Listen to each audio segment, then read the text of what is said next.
तो हमें इसका अफसोस हुआ कि हमारी ज़बान से कोई ऐसी बात निकली कि जो उनके लिए तकलीफ का बात। बड़े बड़े धर्म गुरुओं से पूछा, जब कोई नहीं था, न श्री राम थे, न ब्रह्मा थे, न शिव थे, जब कोई नहीं था तो सवाल पैदा होता है कि मनु पूजते किसको थे। केवल जोड़ने की बात अगर करनी है, प्यार मोहब्बत की कीजिए।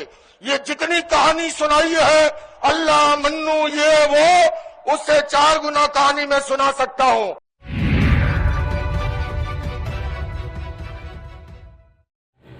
नमस्कार, इन खबर में आपका स्वागत है।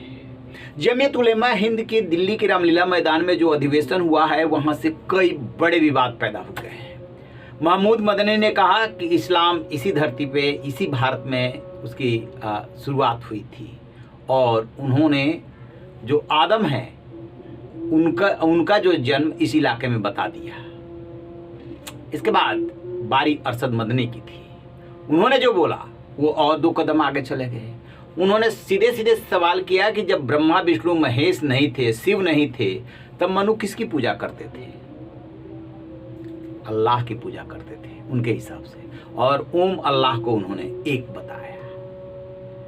अब जो है अरशद मदनी का बयान आया है कि उन्हें इस बात का अफसोस है कि उनकी जुबान से ऐसी बात निकली जिससे लोगों को दुख हुआ।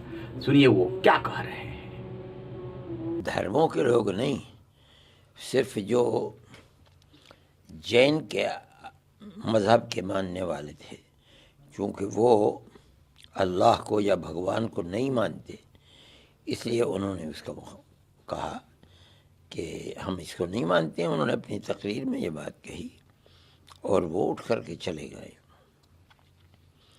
लेकिन हम ये समझते हैं कि वहाँ तो सब लोग मौजूद थे। हमारा कुछ मज़हब है, उनका कुछ मज़हब था, सिख तबका भी मौजूद था, ईसाई भी मौजूद थे, हिंदू भी मौजूद थे। सब जानते हैं कि हमारे मज़हब के अंदर बड़ा अंतर और फ़र्क है, इसके बावजूद वहाँ थे। मेरा ख़्याल यह है कि उनको बैठना चाहिए था हमारे साथ। हमने एक बात अपने मज़हब की कही, कोई और तो नहीं उठा, ईसाई नहीं उठे, धर्म गुरु बैठे हुए थे हिंदू मज़हब के, वो नहीं उठे। हम ये जानते हैं कि उनका मज़हब और है, हमारा मज़हब और है। हमने उनको बुलाया था। मतलब ये था कि जो हमारे इस नज़रिए के अंदर कि भाईचारगी और दूरी को ख़त्म होना चाहिए, जो भी उसके अंदर शरीक है उसको हमारे इस प्रोग्राम के अंदर आना चाहिए। हमने उसको दावत दी थी। उन्हें अगर हमारा मज़हब पसंद नहीं था तो भी उन्हें बैठ कर के सुनना चाहिए था। लेकिन अगर वो चले गए तो हमें इसका अफसोस हुआ कि हमारी ज़बान से कोई ऐसी बात निकली कि जो उनके लिए तकलीफ़ का बाइस हुई। लेकिन हमारा मज़हब तो यही है कि हम तो अल्लाह को मानते हैं और हम इस बुनियाद पर कि ओम और अल्लाह एक ही हैं, जो बात हम तक पहुंची, जो हमने पढ़ी, जो हमने सुनी, इसलिए हमें इस बात की खुशी है कि ये लोग ओम कहते हैं, हम उसे अल्लाह कहते हैं। ये हम में और उनमें क़ुर्बत का और मज़बूत एक वास्ता है जो हमने पेश किया है और लोगों की समझ में ये बात आई है इंशाअल्लाह। अब अरशद मदनी ने इसके पहले क्या किया था और क्या कहा था जिसको लेकर के इतना हंगामा हुआ, वो भी सुन लीजिए। बड़े बड़े धर्म गुरुओं से पूछा, जब कोई नहीं था, न श्री राम थे, न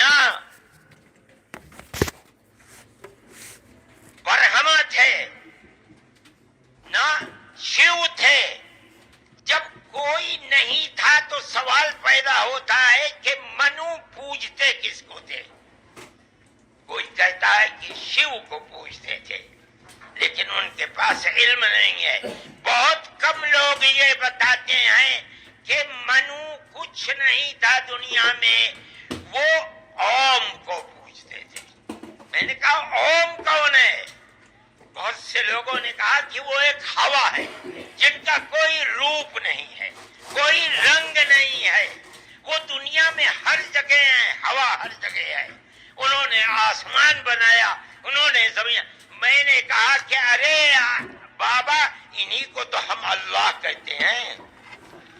इन्हीं को तो तुम ईश्वर कहते हो, इसी को तो हम अल्लाह कहते हैं। फारसी बोलने वाले खुदा कहते हैं, अंग्रेजी बोलने वाले गॉड कहते हैं। इसका मतलब ये है कि मनु एक अल्लाह, मनु यानी आदम, एक ओम यानी एक अल्लाह को पूजते थे। जैसे ही अरशद मदनी ने ये बात बोली थी, वहां पे लोकेश मुनि समेत जो है तमाम धर्माचार्य मौजूद थे। दरअसल ये आपस में प्यार मोहब्बत बढ़ाने के लिए उनको आमंत्रित किया गया था, लेकिन वहां पे ऐसी बात बोल दी गई जिसकी वजह से नाराजगी उपजी और अन्य धर्माचार्य जो है चले गए थे। लेकिन लोकेश मुनि सिर्फ चले ही नहीं गए थे, मंच से ही विरोध किया था। उनको भी सुन लीजिए। हमारे सिख समाज से परमजीत सिंह चंडोक जी ने बड़ी प्यार मोहब्बत की बातें की, किंतु उसके बाद जो मदनी साहब का वक्तव्य हुआ, हम कोई उससे सहमत नहीं है। और मैं आपसे निवेदन करना चाहता हूं, हमें केवल जोड़ने की बात अगर करनी है, प्यार मोहब्बत की कीजिए। ये जितनी कहानी सुनाई है अल्लाह मन्नू ये वो, उससे 4 गुना कहानी मैं सुना सकता हूं। मैं मदनी साहब, आप मेरे पिता तुल्य हैं, मैं आपको दावत देता हूं शास्त्रार्थ के लिए। आप दिल्ली आइए, आप मुझे सहारनपुर बुला लेंगे, मैं सहारनपुर आऊंगा। और आपको निवेदन करता हूं, जैन धर्म के 24वें तीर्थंकर भगवान महावीर हुए और उससे पहले भगवान पार्श्व 23वें थे। अरिष्टनेमी जो है योगीराज कृष्ण के चचेरे भाई थे, किंतु याद रखिए उससे पहले तीर्थंकर भगवान ऋषभ थे, जिनके पुत्र भरत और बाहुबली के आधार पर इस भारत देश का नाम पड़ा है। आप ऐसे नहीं मिटा सकते। आपने जो बात कही है मैं सहमत नहीं हूं, और मेरे सारे सर्वधर्म के संत कोई इससे सहमत नहीं है। हम केवल सहमत हैं आपस में मिलजुल के रहे, प्यार से रहे, मोहब्बत से रहे। और इसके सिवा ये जो कहानी ओ मन्नू अल्लाह उसकी औलाद, ये फालतू की बातें है। सारा पलीता लगा दिया एकता के सद्भावना के सम्मेलन को। ये तो रहा पूरा प्रकरण जो कि वहां पर मंच पे हुआ, लेकिन असल में विवाद की जड़ क्या है? विवाद की जड़ यह है कि पिछले दिनों आरएसएस चीफ मोहन भागवत ने ये कहा था कि हिंदू मुस्लिम दोनों के पूर्वज एक रहे हैं और मुस्लिम यहाँ रह सकते हैं, लेकिन अपने को अपनी सुपरमेसी साबित ना करें, इस सब बराबर है। बस ये बात इनको मंजूर नहीं है कि हिंदू और मुस्लिम दोनों के पूर्वज एक हैं।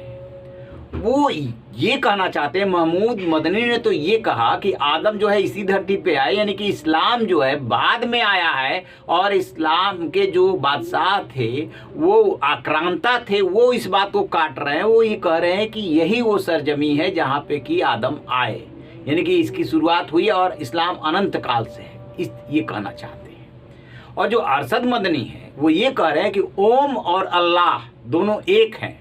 यदि मनु और शत्रुपा से इस सृष्टि की रचना हुई तो वो अरशद मदनी ये सवाल उठा रहे हैं कि आप बताइए, फिर ब्रह्मा विष्णु महेश का अस्तित्व तो बाद में हुआ, फिर वो तब किसकी पूजा करते थे? तो अपने ही जवाब देते हैं कि ओम की करते थे। तो ओम कौन है? तो फिर वो ये जवाब दे रहे हैं कि ओम जो आप हवाओं में देख रहे हैं, जो कड़कड़ जर्रे जर्रे में देख रहे हैं, वही तो ओम है, उन्हीं को तो हम अल्लाह कहते हैं। ओम और अल्लाह एक है। यानी कि दोनों ने ये साबित करने की कोशिश की कि इस्लाम बहुत पुराना है, इस्लाम यहीं पैदा हुआ, इसलिए ये मत कहिए कि हम दोनों के पूर्वज एक हैं। और इसी बात पे लोकेश मुनि जो है वहाँ पे बरसे। उन्होंने ऋषभ देव से लेकर के और भगवान महावीर तक सब गिना डाला कि किस तरीके से ऋषभ देव जो प्रथम तीर्थंकर थे, उनके बेटे के नाम पे, भरत के नाम पे जो है भारत नाम पड़ा, और यहाँ पे सद्भाव कायम करने के लिए, प्यार मोहब्बत कायम करने के लिए आए हैं, ऐसी बातें सुनने के लिए नहीं। अब सवाल ये उभरता है कि आखिरकार ये उस मंच से क्यों कहा गया? बहुत क्रक्स समझिए। कहा जाता है कि इस्लाम का कुल इतिहास 1300 साल का है, जब पैगंबर मोहम्मद आए। अब ये लोग उस बात को काट रहे हैं कि नहीं, आदम से जोड़ रहे हैं, और वो ये साबित करने की कोशिश कर रहे हैं कि नहीं, हम सनातन से भी पुराने हैं और आक्रांता हैं, आप बाहर से आए इसकी काट के लिए कह रहे हैं कि नहीं, आदम यहीं पैदा हुए थे, लिहाजा इस्लाम की शुरुआत भारत से ही हुई। तो जो आरएसएस चीफ बोले थे उसके जस्ट उलट ये बात बोल रहे हैं और इसी से ये विवाद पैदा हो रहा है और ये विवाद अभी आगे बढ़ने वाला है। इस पर हमारी नजर रहेगी। रहिए बेखबर, देखते रहिए इन खबर। Thank you.